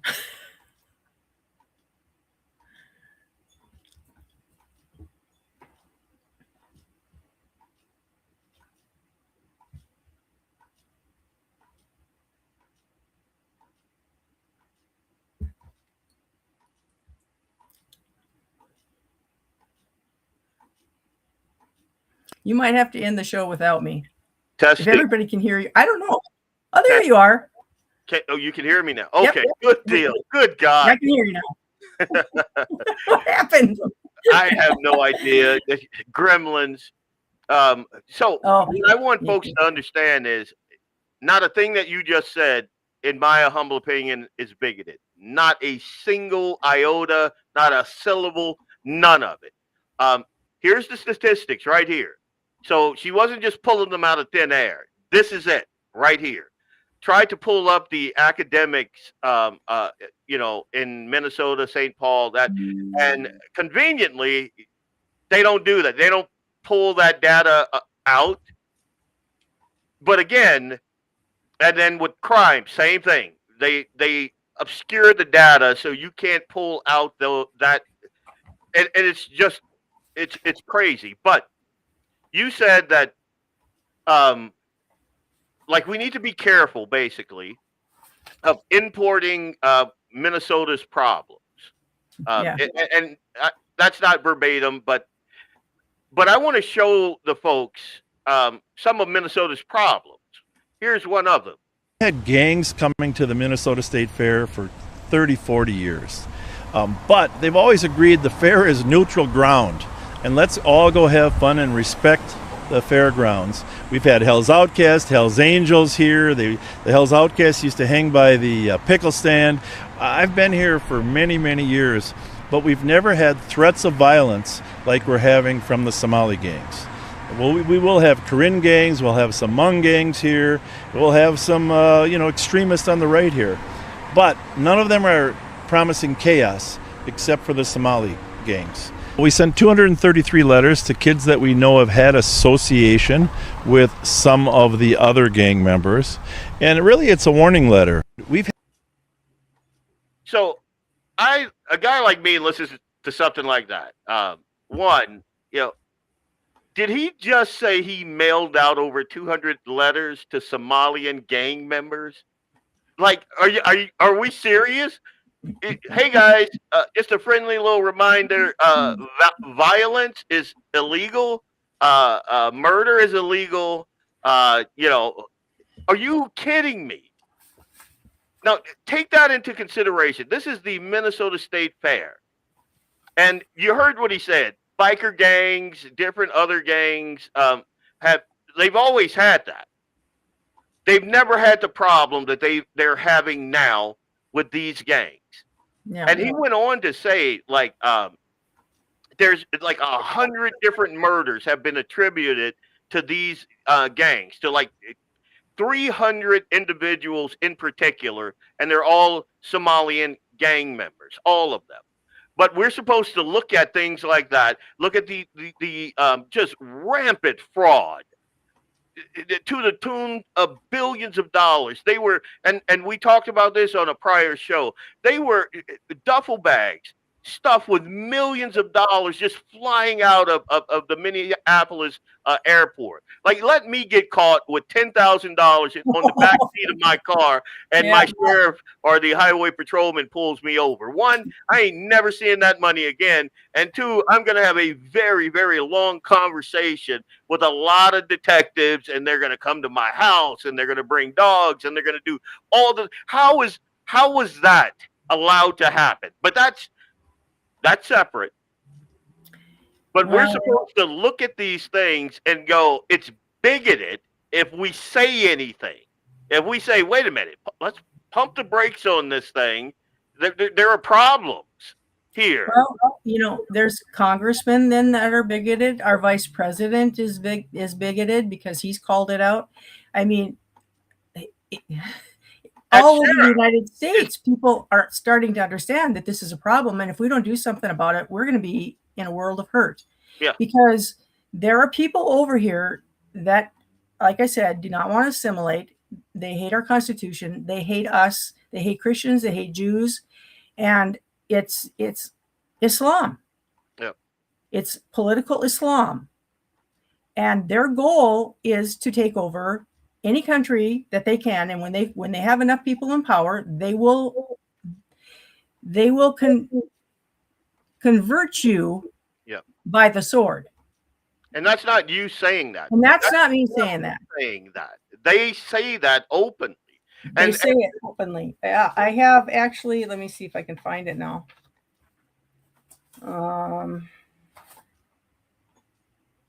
Okay, so.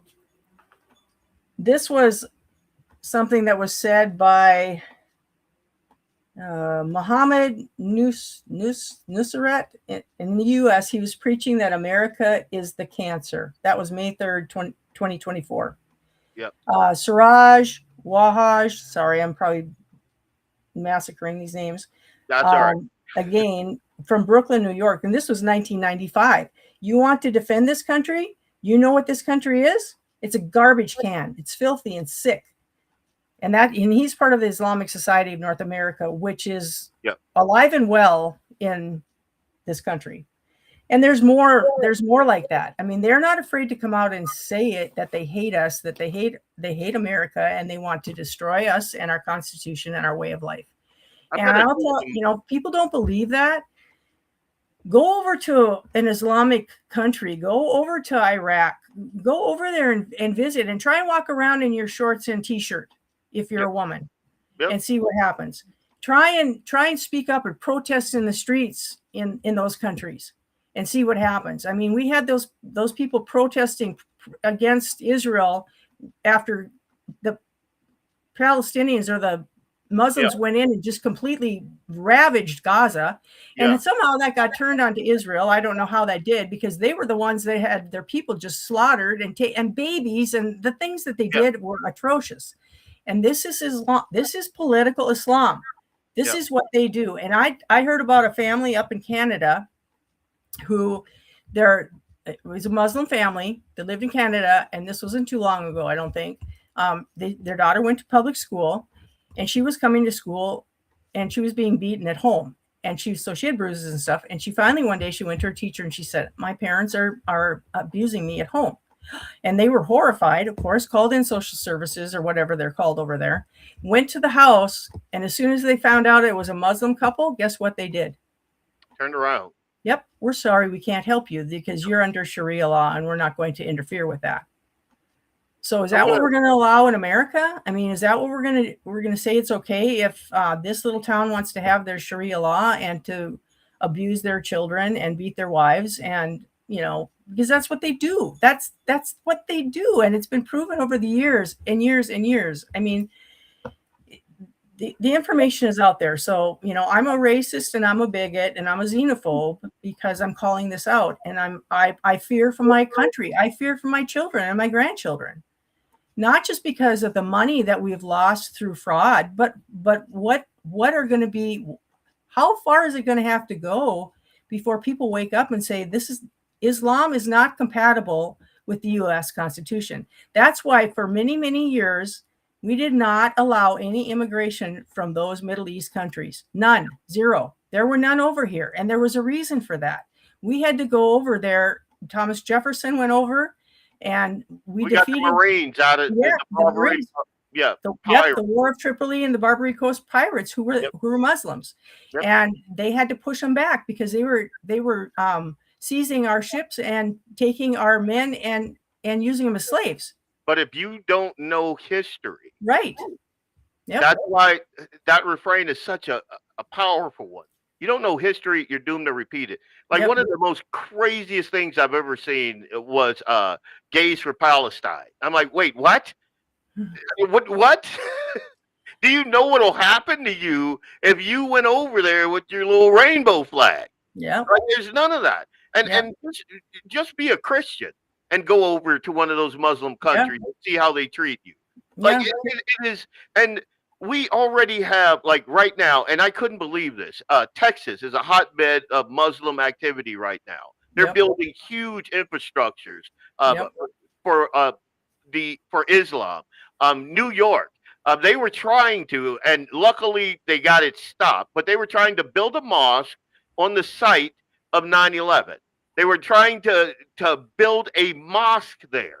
And it's what they do. They conquer and they put that shiny dome up there. That's not me saying that. That's them saying that. They're taking over entire towns like Dearborn. Here, listen to this. You're only 1% of this nation. We are not a nation of Muslims. We are a nation of Christians. We are one nation under God, indivisible, the God of the Bible, the God of the Lord Jesus Christ. That's the God whom we serve. I want you to prove to me we're not up under Sharia law. Will you denounce, Councilman O'Reilly, will you denounce Sharia law? Nope. Will you denounce Sharia law? Nope. Will you I know you won't. Will you denounce Sharia law? No. Abraham, you went to Hillsdale. Will you renounce Sharia law? Will you renounce Sharia law? America, we have lost this city. This is a city that is no longer up under American laws. We are up under Sharia law. Now, look at that date there. That was this month, this year. Yep. This is Dearborn, Michigan. Yep. I mean, it's already happened, and for someone, especially an elected representative, to practice and preach caution against an ideology that is just diametrically opposed to, like, there are things that I don't like about the feminist movement, but I don't want women beaten and covered head to toe. And if you look at another guy, I could stone, like, diametrically opposed. Like, there is nothing in that religion that can square with our worldview over here. Like, Not nothing. at all. Not at all. Constitution behind me, they would rip that up because that's too much freedom. Oh, absolutely. Yeah. Oh, yeah. They burn the American flag. I mean, you go over there, you know how they hate Americans. You talk to some of the soldiers that have been over there and what happens over there. They know. These guys that have come back from places like Afghanistan and Iraq, they know what goes on over there. Yeah. And there is no freedom there. And they're using our freedom against us. That's what irritates me the most. Yeah. Let me read something to you.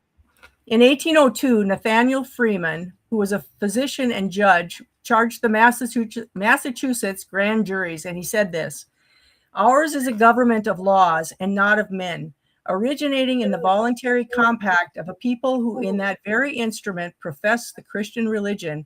It may be considered not as republican like Rome was, a pagan, but a Christian republic. This religion, being founded not in fable as that was, but in divine revelation, embraces the Bible as the word, will, and law of the universal sovereign, our obligations to and expectations from whom, as well as his perfections and attributes, we can know but little about.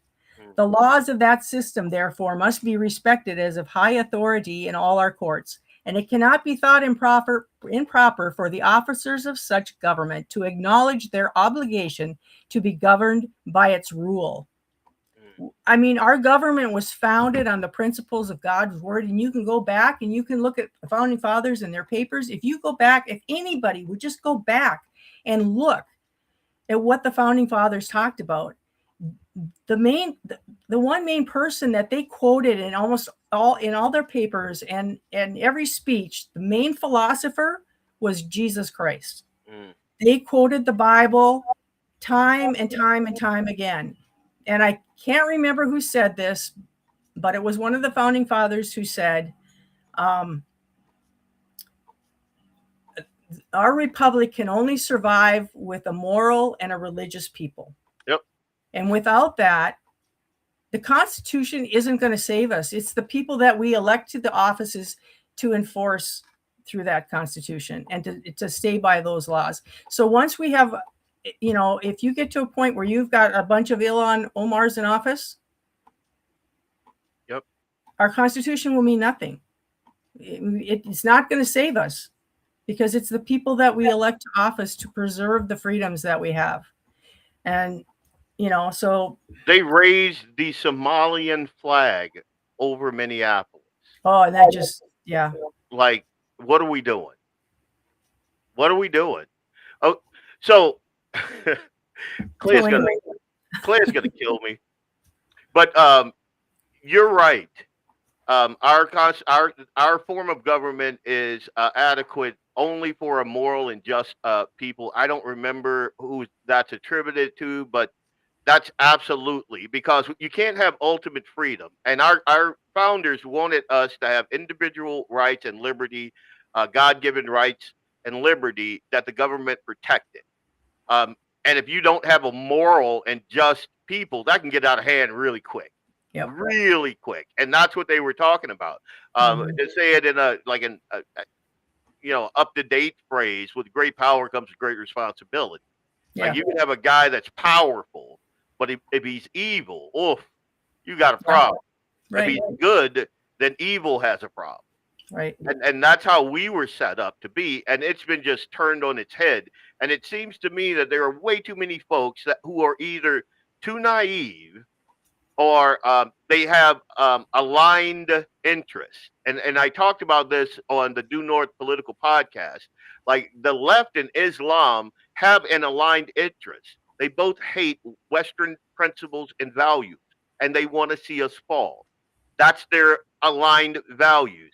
Now, once that happens, the left, I don't know if they don't realize it, but the Islamists are going to gut them. There's no way that they're going to allow the liberal mindset, in like Sharia law or whatever country they're from or whatever country they're trying to establish. None of that. Like all the liberal women that are out there, with their Palestinian flags, you're not going to see any more of that. That's all burqa, all of it. Yep. We will have zero homosexuals in this country, zero if it's Sharia law. Yep. It's not a thing. You can't. No. I don't think that people understand, and our elected representatives that are saying, "Hey, let's pump the brakes on this. Let's look at this thing. Let's see," because there are hotbeds and there are real problems and issues that we can see, we can point to, and go, "Hey, this is a problem." And pointing that stuff out is not bigoted. And I don't care what the soy boys at the forum says. That's not xenophobic. That's not big. That's loving your country, loving your culture, and wanting to preserve it. There is nothing wrong with that. Nothing.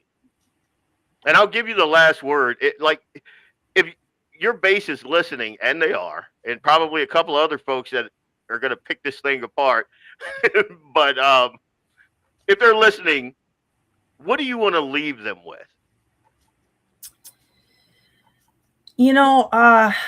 I guess what I talk to my friends about all the time is if you love America, if you love the freedom that we have here, you're going to have to stand up and fight for it. Our founding fathers gave their lives, their fortunes, and their sacred honor. And most of them, they were very wealthy men, and they gave everything that they had because we didn't have any money to fund the Revolutionary War. There was no federal government to give them money. They used their own. And they gave their reputations. They put their reputations on the line. They were willing to give it all, whatever it took for freedom, because they understood that freedom comes from God. That's where our freedom comes from. And it should not be denied to anyone.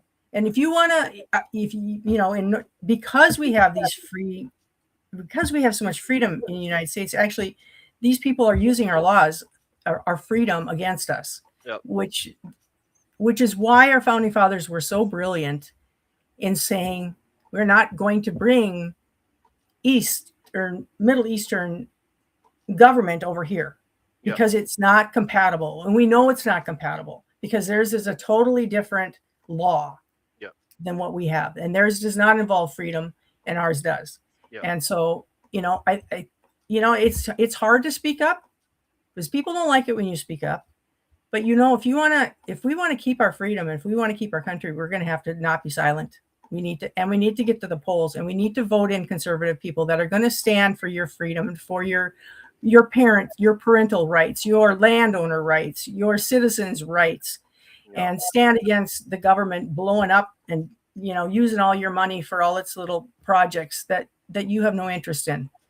So I don't know. I guess that I love America. I love my country. I'm proud of our flag. I'm about as red, white, and blue as you can come.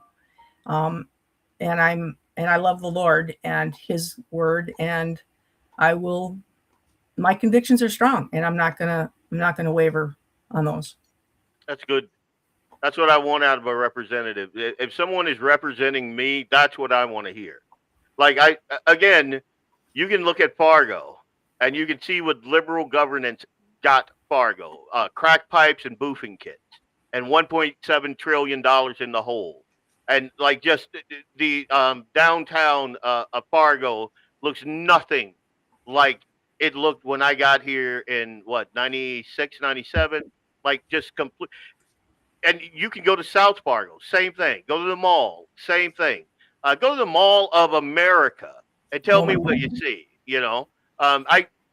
I could do video reel after video reel of and I'm just going to say it, white Minnesotans getting curb stomped by Somalian gangs. Like, it blows my mind that more people don't talk about this. It is a big deal. One of the reasons I don't go to Fargo is because, well, one, I'm always armed anyway, but I don't want the headache. I don't want the headache because of what they've allowed that city to become. And if folks don't, and I'm a transplant. I'm a Louisiana boy. So if native North Dakotans don't stand up and just say, hey, wait a minute, without fear of being called a bigot. Because I don't know if you noticed, we've talked for almost 2 hours. I spoke to you for almost 2 hours on the phone the other day, and I'm black, you know. So if you were a bigot, I don't think that conversation would have. And my worldview is almost, I'd say, like 90 some odd % aligned with yours. We just haven't discussed everything. But you got to remember, if you ain't black if you didn't vote for Biden. Yeah. See, you want to upset me at this late hour. Good grief. Sorry, I have friends of color. Yeah. I have people I love that are of color. I am the farthest from racist. Obviously, Yeah. I don't care what color skin you are, but if you're going to defraud the government, if you're going to hate America, I'm going to come out against you. I'm not going to put up with that. I don't care what color your skin is. Yeah, and there ain't nothing wrong with that. I'm just going to say that. So I'm going to close out. I did not hit all my commercials. I'll just have to take some heat from Clay. But I want to thank you for coming on and just, chopping it up with me and showing everybody that, and I saw your video and I thought it was brilliant. So, but just basically showing everyone that what they're reporting in the media, even in conservative spaces, we got to do better. Like, we got to do, if we're going to malign good representatives like her, we're not going to have a country, because what you're going to get is the squishes. You're going to get the people who are politically correct and they say the right things, and then you're going to turn around and you'll have Dearborn or Little Mogadishu or set up right here in North Dakota. And I think that's kind of the goal. I think it's a weird dynamic, but there you go. BlackBeardLogic, Guns in the 701. Good night. God bless. Thank you for coming on again, Representative Morton.